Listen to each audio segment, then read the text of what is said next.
This is Dr. Eric Haseltine, who is the Chief Technology Officer, or has been, for the United States intelligence community. He's had a number of incredibly top-secret jobs and postings.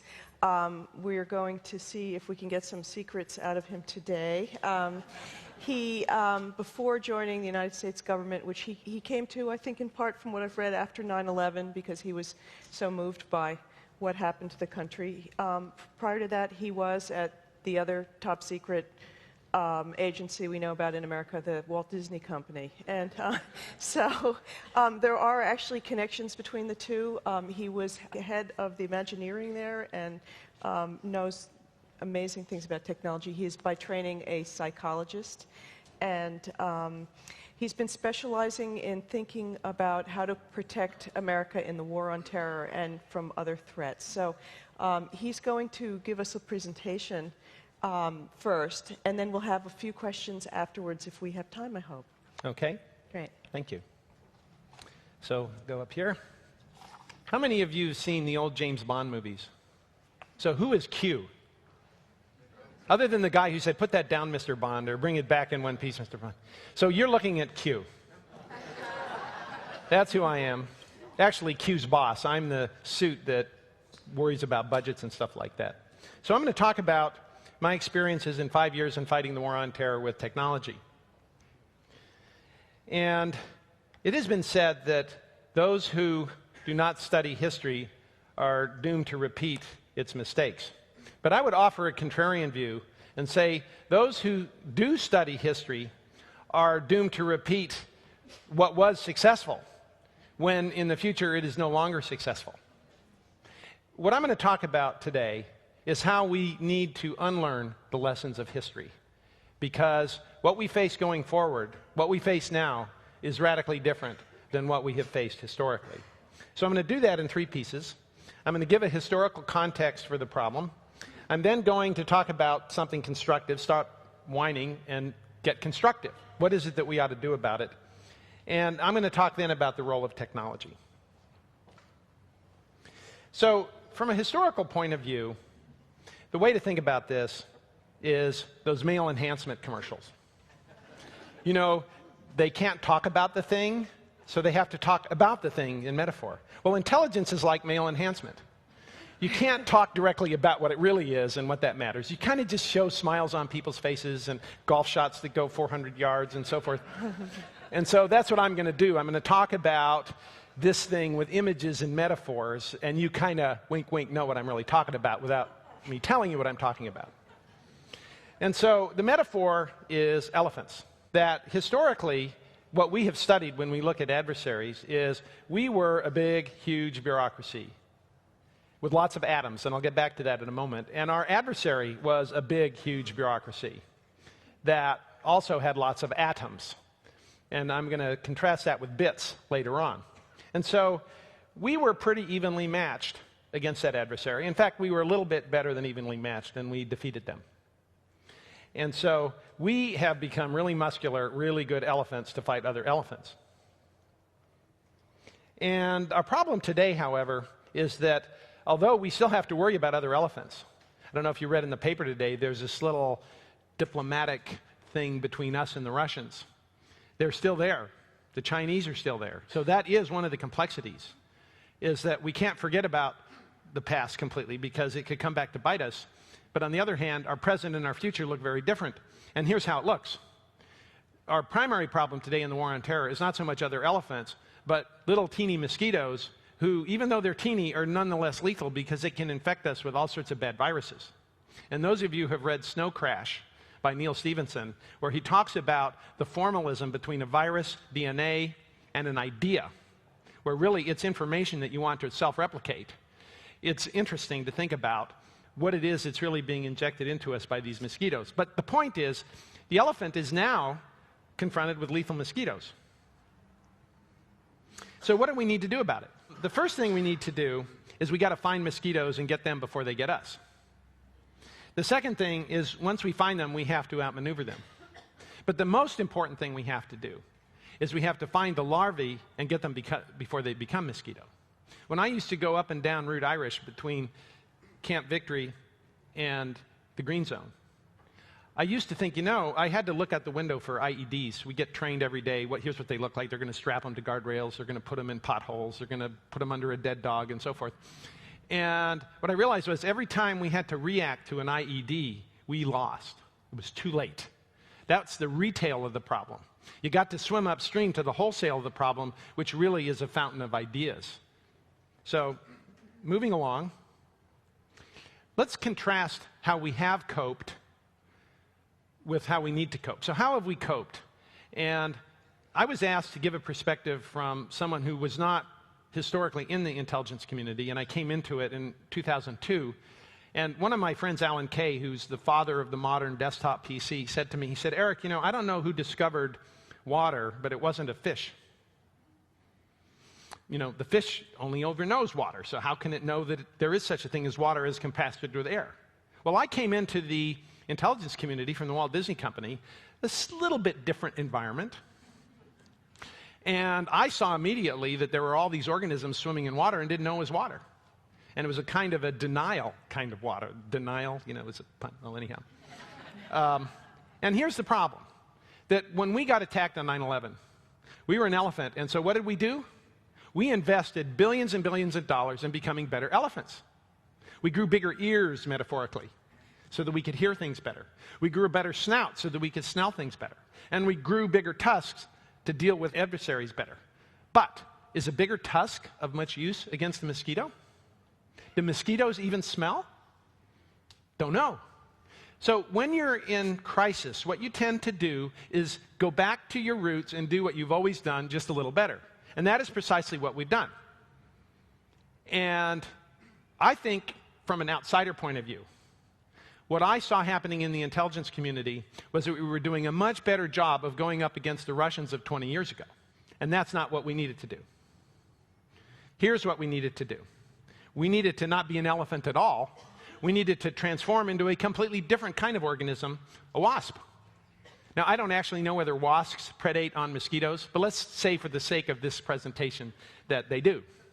And so it's interesting when you think about, and this was another fascinating thing that I discovered at NSA, is that NSA, like other intelligence agencies, came to mirror the Soviet Union. We had to be where they were. And so we became them. And probably they became us. And because they became us and we became them, we became ourselves. So you had this kind of interesting mirror and mirror thing that happened. And they were slow and bureaucratic and communistic, and I'm not going to say we were communistic, but when you become like someone, you become like someone. And so the question is, how do we transform ourselves into a completely different organism? And that was really the essence of my 5 years in the intelligence community, is going from elephant to wasp. So let me go into something constructive. There are 3 things I said you need to do. Find the mosquitoes, outmaneuver the mosquitoes, and deal with the mosquito larvae. So let's talk first about finding mosquitoes. The historic way we started this problem in after 9/11 was to do what we have always done in finding new bad guys. We start with known unknowns. And what is that? What you see here in the upper right is a contact chain chart. It's a tool that intelligence analysts use, and they say, here's a known bad guy. Let's kind of populate all the other question marks around them and see which of these other bad guys we should go find out about or take out. And that's doing the known unknown. We know there's a bad guy. We don't know who his associates are. Let's go find them. And so that's the normal way of doing things. But the real challenge, as Rumsfeld said in the War on Terror, is there are unknown unknowns, like Mohammed Atta really was an unknown unknown. That is the high ground, and that's what we have to do. And so the way we went about that at NSA and other parts of the intelligence community is we said, look, we don't know who's out to get us, but we can go back in the past and look at the behaviors of bad people, not just who they knew, but who they communicated with, where they were, what they did, what their association with certain events. And it's like Bernoulli describing Newton when Newton anonymously submitted a proof. Bernoulli looked at it and said, ex unguem leonum, which means you can tell the lion by its paw. So we looked for paw prints, not people. And we looked at behaviors and we said, we'll take this behavior and we'll dip it in a vat of data and we'll come out and see what sticks to it. And we got bad guys doing that. We found unknown unknowns, and there are Americans alive today because we did that. And one of the things I want to make sure you leave with is, most of you, when you think about spy technology, well, let me just ask you, what do you think of when you think of spy technology? Come on. Some microphones? No, computers. You can't do that. You're a shill here. No, you're supposed to say spy satellites and belts that blow up and stuff like that. But that's not it. It's computer and math. And I'll tell you why math is our great hope, because math has no inertia. Bits have very little inertia. And as you'll see in a moment, speed and lack of inertia are of the essence. So how do you outmaneuver a mosquito? Well, I show here atoms. And, it's interesting, this whole idea of asymmetric warfare is we got more atoms than they do. More troops, more people, more material, more supply, more real estate. And so our great strength is atoms. But the enemy, especially in Iraq, their great strength is bits. It's information. They persuade an Iraqi youth that America's evil, so he should go kill us. That bit is an idea. It's a virus, if you will. But they also communicate with each other. They are net-centric, which means that they're very loosely coupled. They're very hard to get at. And it's interesting to me, one of the great ironies is that our greatest strength, which is that we had lots of atoms, was also our greatest weakness, because that's what they blew up on IED convoys, our atoms. But their greatest vulnerability was that they had to communicate because they were net-centric, and so that opened them up to us doing things to them. But what I learned in my 5 years there is that even though in the business of speed, bits are faster than atoms, there is something that is faster than bits, and that's ideas. And I'll give you one example. We have this guy, an officer at the CIA, who had this idea that, if you've read the Joy Luck Club, there's a great line in there where she says that her auntie was talking about this Chinese word that meant the better half of mixed intentions. And in the government, you have people who don't have good intentions. But you also have many, many people, perhaps more, who do have good intentions. And one of those is to cooperate. There are a lot of intelligence officers, more than you'd think, who genuinely want to protect America and not turf. And so his idea was, I'm going to find these young kids. And I'm going to give them a tool to connect them up to each other. And I'm going to ask the management of CIA to not help me. Because their help will kill me. Big budget will kill me. Big expectations will kill me. I'm going to go to water coolers, and I'm going to go to conferences, and I'm going to go to the gym, and I'm going to evangelize this idea one intelligence officer at a time. And in 18 months, he went from 0 users to 32,000 users on what I believe, Intellipedia, it's basically Wikipedia inside the top secret network, is the single greatest advancement in technology that happened after 9/11. And it cost 0 money and took 18 months. And it was an idea, not bits, not atoms. So that's one thing that we've been done. The other is, and I'm going to horribly mix metaphors here, and it has to do with the blind men and the elephant. So the intelligence agencies are like blind men. Like at NSA, we could listen to the tale of communications and say, well, this is a rope or a vine or a sash, I don't know what it is. And at CIA, they had human sources, and they could put their arms around them and say, well, this is like a tree trunk. And then we had someone, maybe at NRO, who looked at images, and they could say, well, I'm grabbing on to this tusk thing, and it feels like a fence post, or maybe it's a tusk, and they communicate with each other, and as in the witness in Duck Soup said, it's irrelevant. Right? We know it's an elephant because we communicate. So one of the things I did at NSA and then later at the Office of the Director of National Intelligence is come up with different ways that image intelligence, human intelligence, and signals intelligence could be put together in one place so that we could understand that we had an elephant and not a rhino or a giraffe or something else. The last thing that we did had to do with surprise. Now, there's a big problem we have in this country in that the intelligence community is no different than any other part of America in that we are starting to fall behind the rest of the world in technology. And the same is true in intelligence. And so we need to stop being the bug and start being the windshield. And so we created the Intelligence Advanced Research Projects activity called IARPA to recapture surprise and recapture the high ground. Now, I wish I could tell you some of the surprising things that they have done. All I will tell you is I'm proud of them, but I can't tell you because then they wouldn't be a surprise. And I hate to tell you this, secrecy matters in this business. In terms of outmaneuvering mosquitoes, in the interest of time, I'll just give you a couple of examples of another thing we did with speed. We started a program called the Rapid Technology Transition Initiative. And, it's interesting. In technology, you have this phenomenon called the Valley of Death, which means that engineers and scientists invent all kinds of cool stuff that sits on the shelf and never gets used for any number of reasons. About 1 out of 100 things that gets invented in an R&D lab ever finds its way to market or mission. Knowing that that was the case, having run R&D organizations for 30 years, I said, you know, there's probably some cool stuff sitting around. I went to Congress, got a pile of money, went out to the community, found out what was there, went out to Iraq and Afghanistan, found what the biggest problems were, and used my money and my position to marry solutions with need. And one of the best things that happened was this biometric quick capture thing the FBI had. Technology was just sitting there. I found it. I gave them some money, and within 3 months, we were capturing bad guys. And the way it worked was you parachute in with this satellite dish and a biometric reader. You find a bad guy, you run them through, and you know within minutes who it is. That transformed a big part of our business, and we did it in months, not years, not decades. So it is possible.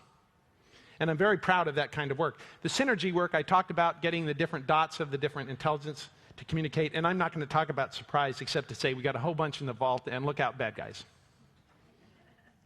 I want to conclude by talking with the most important thing in the war on terror. You know, as I was, going out to Fallujah or somewhere like that, or sitting there taking mortar barrage night after night, I said, who is doing this to me? When I'm going, through one part of a road, who owns this piece of turf? And does the person who owns this piece of turf want to kill me more than the person who owns the neighboring piece of turf? And what I started thinking about was the internal motivations of our adversary. And what I came to understand was that really the core key terrain in this war that we're fighting, you win that terrain and you win this war, is the hearts and minds of Islamic youth. And you read what Osama bin Laden says about what he's about, and he says it right out front. He's kind of like Hitler in Mein Kampf. He says, I want to capture the hearts and minds of Islamic youth. Al-Qaeda has gone from targeting teenagers to preteens and 10-year-olds with video games. And Hezbollah has done the same with great success. And if you read his fatwas and everything about it, he understands that that is his future. And so that is the ground that we have to fight. And what are we fighting with? One of the things that I realized in having been in these combat zones is that you cannot kill an idea with a bullet. You have to kill an idea with a better idea. And one of the things you hear over and over again is that we're in an asymmetric war. We have more stuff than the terrorists do. And I would say, yes, we're in an asymmetric war. We are outgunned. Look at these ideas. In the war on terror, our biggest idea is freedom and self-determination. They have many ideas. Their basic premise, the Salafist jihadis, is that Islam is superior. The Christian West knows that and has been trying to suppress it. And the Crusades started it, and the Crusades continue to this day. And America has assumed the mantle from Britain.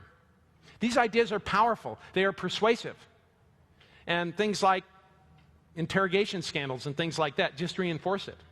And so I will tell you that we are truly outgunned in this war of ideas, and we got to do something about it. So here are some ideas about how to do it. If the fulcrum of the issue is youth, let's go there. There are spectacular successes that happened in Yemen and Saudi Arabia where clerics went to Al-Qaeda operatives that had been captured, and instead of doing bad things to them, they deprogrammed them. They went to the Quran and said, tell me your ideology, and they proved to them that their ideology was wrong. They turned them around, released them, and let them be the evangelists.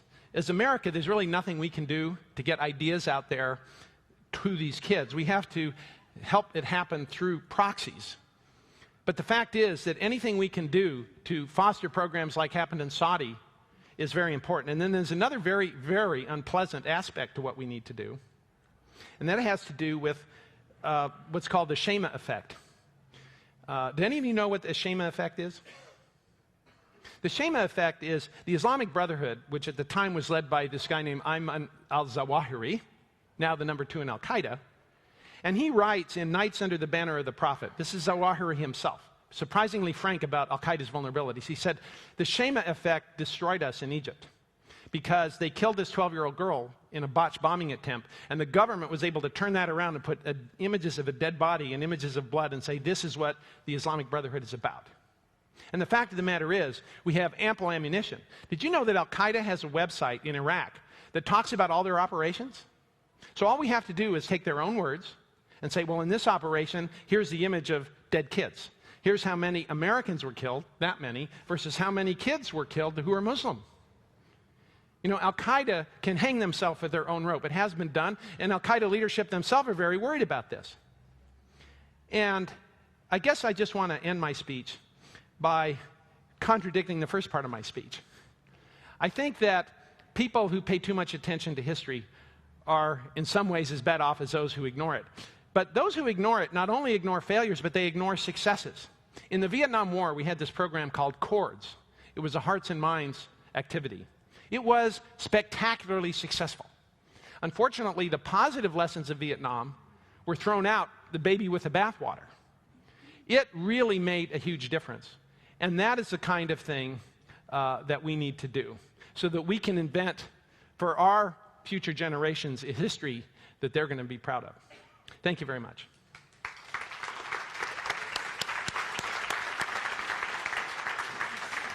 Thanks so much. Well, we've got a couple more minutes here. So I was going to ask you, in your estimation, are we winning the war on terror at this point? And if we are, how do you count? What's the metric? I think you look at the hearts and minds of Islamic youth in places like Jordan and Egypt and Indonesia. And I'm sad to say I don't know the answer, because we don't really measure that in ways that would tell us whether we're winning or losing. So I think it's unacceptable that I can't really give you an answer to that question. Is the U.S. government trying to find an answer to that? Or do they have other ways of measuring it? Or are they looking at the wrong metrics? I think there is an awareness that that's important. I think there's a lot of room for improvement. There's some work being done. I would like to see a lot more work being done. Now, I'm told in covering intelligence issues that the most important component by far in the war on terror is getting good intelligence, and it's 90% of winning the war. And the biggest problem for the CIA in the pre-9/11 world was that they didn't have good human intelligence anymore. They had all the gizmos and the techno stuff and the satellites, but they didn't have people who knew how to interrogate someone, and they didn't have good spies on the ground. Can technology help with that? Can technology help define whether someone's telling the truth when you interrogate them? Can it help recruit spies? Well, you know, they say when you're a hammer, the whole world is a nail. And I'm a technology hammer, so of course all problems can be solved with technology, right? Is there a truth serum? Well, I will say this. I think technology is probably much more important in the war on terror than it was against the Soviets, because human intelligence will only take you so far. If I'm in a terrorist network and everyone that's in my network is my cousin, my brother, or a member of my mosque for 30 years, you cannot penetrate that network, perhaps, in the same way, and the traditional methods of tradecraft that were used in the Cold War may also not work because of cultural issues. We had in the Russian system an incredibly cynical system, where the nomenclaturi, the privileged few, really weren't communists. They were just greedy people, right? And so, because they were cynical, they were more vulnerable targets. You don't have that in the inner core of Al-Qaeda. So I think that technology, because I go back to, again, the fact that they are net-centric and have to communicate and coordinate remotely and through complex means, that's their vulnerability. And that's, I think, where the greatest promise lies. So, yes, we have problems with human intelligence, and yes, we ought to do better. Don't get me wrong. But I wonder if really technology isn't our greatest hope. Well, I have one contrarian thought on that, and I wanted to ask you what you thought about it, which is I've been interviewing a lot of people who were in the Bush White House and in the intelligence community in the Bush administration, and they've got a new sort of form of getting information that they're very excited about. After 9/11, they developed the threat matrix, daily reports on raw intelligence threats to America. The president, the vice president, few other people start every day looking at the most horrific possible things that may be coming at the country. And I think sometimes that they've scared themselves witless about it. And I just wonder if you could maybe talk about whether we can have too much information from the NSA telling us too much about too many threats that maybe make us lose perspective. Maybe we've blown this out of proportion. Well, I'll give you a personal perspective. I certainly sleep far less better now than I did before I joined the intelligence community. I know too much, and it is troubling. I will tell you, we live in a very dangerous world, and really bad things could happen. How likely, it's hard to say, but I don't sleep well at night. And it's why I stayed in the intelligence community 5 years, as long as I did. Believe me, when you come in from a very agile, right here and now, let's get it done type of company, and you go to slow 20-year cycle company fighting for our lives as a nation, it's tough. But what kept me in the game, and I'm still involved with the community, is there is some health there that can be worked with, and we can produce spectacular results. But I will tell you that I think the most important inroads to be made are looking less at us and what's the immediate threat to the homeland, and going upstream and deeply trying to understand the ideas behind this war. Because I truly believe if we're going to win this war, it's because we develop better ideas than the adversary, and we walk the walk and talk the talk. That's how we're going to win this war. It's not with bullets, not even with better intelligence necessarily, except as intelligence can inform what the right ideas are that we need to be. For example, here's an intelligence question. What do teenagers in Jordan find persuasive? Have we studied this? Who are we? Has the preemptive war in Iraq helped? Wow. You know, I'm reminded of something Mao Zedong said when he was asked what he thought of the French Revolution. He said, "It's too early to tell." So in 300 more years we'll know. Perhaps. Or if it's the McCain administration, 100 year. This is fantastic. Thank you so much. Thank you.